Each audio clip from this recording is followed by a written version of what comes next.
Hey guys, I wanted to do a blender demonstration for you today on the soup setting. There's lots of things that this blender can do, from soup to jam. It actually gets hot enough to activate the pectin to make jam. And I've made rhubarb butter before. I've had friends make strawberry jam. It's amazing. And then there is a sauce setting. Let me just look. Heated puree, and then there's a soup, which is what we're going to be using today. There is a heated wash setting, which is my favorite setting, honestly. And then grind, a alternative milk setting. So I've made horchata, which is basically rice milk with cinnamon and sweetened condensed milk in it. And then I've made almond milk as well. I don't do a lot of dairy, so I love having this thing to make. I can make almond milk in like 5 minutes, and I have a lot. I don't even usually drink it all. And then there is a smoothie setting. So that's 8 settings. It also has a custom blend and a custom heat setting. So it goes to 220 degrees, so it is boiling. So the soup is going to come out hot. So, okay, I'm ready to go. So, what I have today here is my blender base, or not base, this is the blender container. It is made out of glass, so it's very sturdy. So, I'm going to be using today, let me pull this over,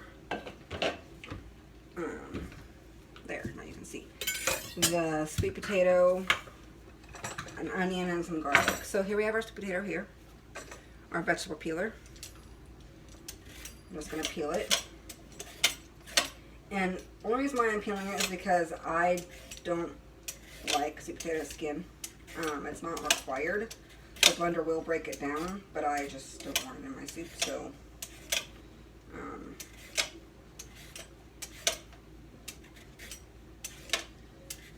some of the other things that I've made in my blender, I've made this soup before. I've made a broccoli cheddar soup,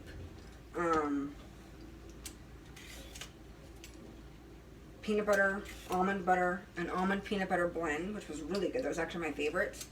You can grind your own wheat. There's so many things that this blender can do, and it blew my mind when I first saw it a couple months ago.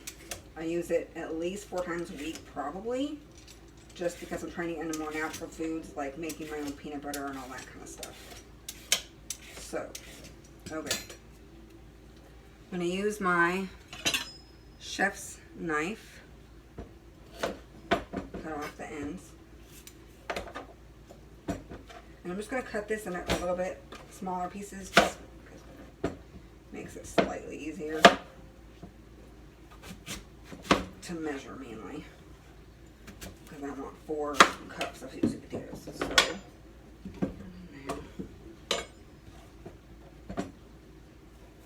the nice thing about our knives is that they have a lifetime guarantee. So I buy one set of knives, or in my case 2, and I'm done.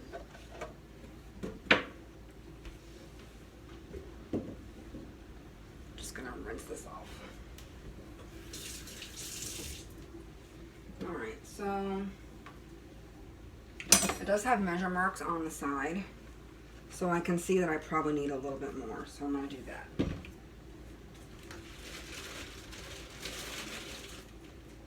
This is like a big one here. So again, with the vegetable peeler, our vegetable peeler is one of our top selling items. It just, the way that it rotates with the food, it kind of has like a swivel top, so it makes it a lot easier, in my opinion, to cut things or to peel things with.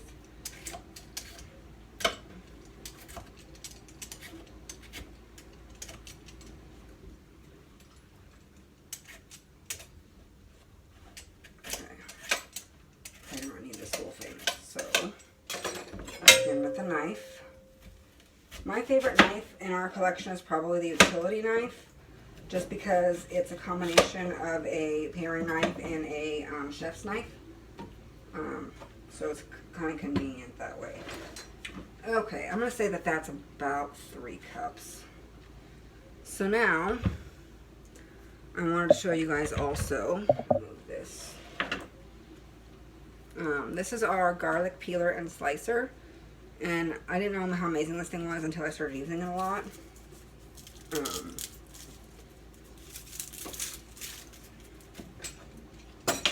Use your knife to get the cloves out.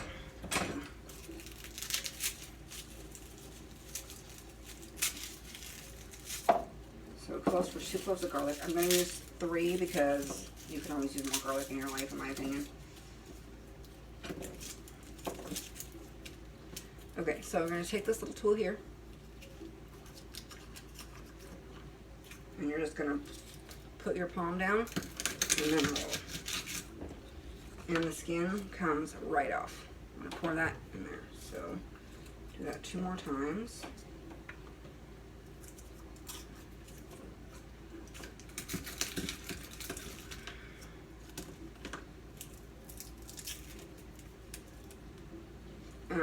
We also have a garlic press, which I also use a lot.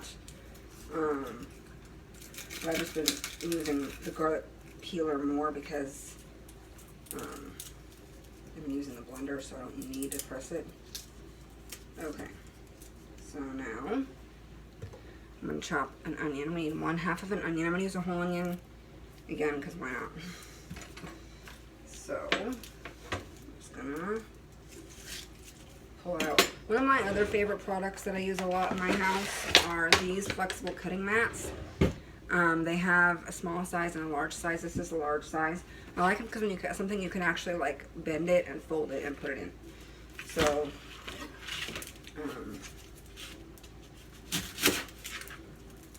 my biggest problem with onions is I never can figure out like how to get the skin off very easily. It sounds like a dumb problem, but it's a Sarah problem. So, yeah, see, I just can't. Another reason why I like the blender is because when you're cutting onions, all of this, the fumes from the onion stay within the blender. If you can get the skin off. Anybody knows of a tool that gets the skin of onions off really well? Let me know, because yeah, I have a hard time. Seems like a simple thing. Like, purple onions are super potent in my opinion, and my husband likes them better, but I like sweet onions better. He's like, oh, these are sweet. I'm like, no, they're really not. Whatever. Little things, right? Ah, but the skin, see?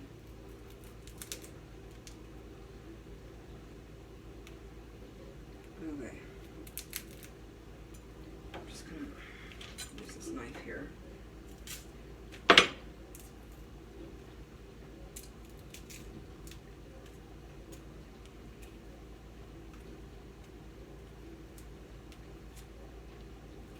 might be crawling toward the end of this at this rate.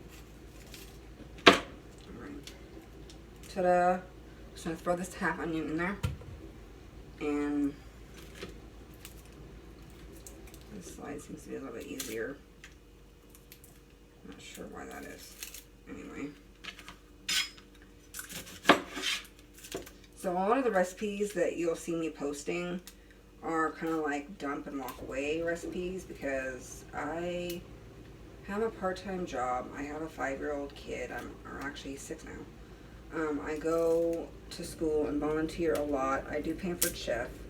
I still have to clean my house at some point in time. And so I like to just be able to walk away. Okay.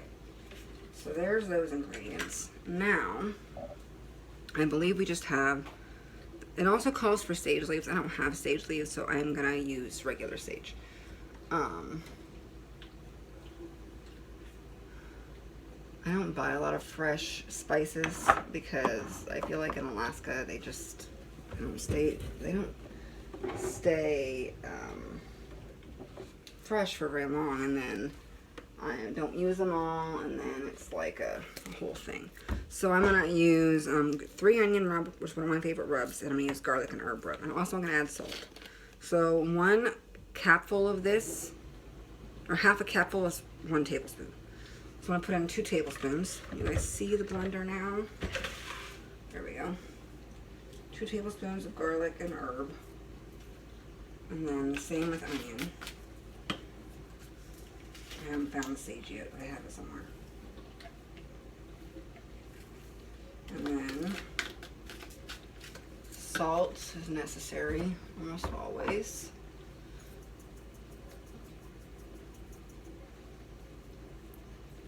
Okay. Now for the sage. If I do this, you guys still see me? So Paper Chef has a lot of spice blends and spices that are really, really good. My favorite two, the ones that I use all the time, are I can't find it. The 3 onion and the garlic and herb. There's also a bell pepper rub that's really good. Okay, I can't find it, so no sage today. So now I'm going to use our Easy Read measuring cup, and I'm going to measure out 2.5 cups of broth. You still see? Yep. So this is a 4-cup one. And I like these because you can read them from the top standing up. You don't have to worry about doing any squats, which I started working out again. But still, I prefer not to do squats when I'm cooking. That's just my opinion. Alright, 2.5 cups of broth. Okay. So now, that's all done. All the ingredients are in there. Just going to move all this to the side so I can show you guys the blender.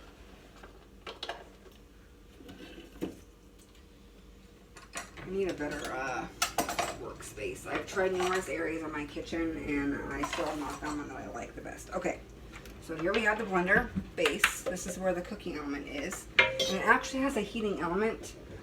So it uses more than just friction. It uses friction and heat as well to, like, that's how you can get up to 220 degrees. So, put the top on. Here's the lid. I'm going to start it. Turn it to soup, which is right here. Hit the start button.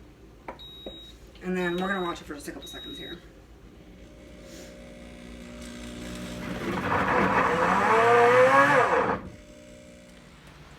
Okay, so the reason why the blender is stopping and starting is not because it's broken, it's because it's actually heating up, and it will heat as it blends. So it will heat, blend, over time. It takes about 30 minutes for soup, but again, now that I'm done cooking, I can walk away and be done. So right now it's at 95 degrees. It's taken about 2 minutes to get from 0 to 95. So yeah, so that's what it's going to do over and over and over for half an hour. Okay, guys. I will show you the end result when it's all done. Okay, I'm back. It's been about 30 minutes, and the sweet potato soup is now done. I can tell because the blender is beeping at me. So this is what it's going to look like. I'm going to turn off the power button on the side here. I'm going to take off the lid. I'm going to show you guys. Look how hot it is. Can you see that steam? So it actually gets, like, legit hot. One more thing I wanted to show you is our newest ladle, which has a straining side as well as a pouring side.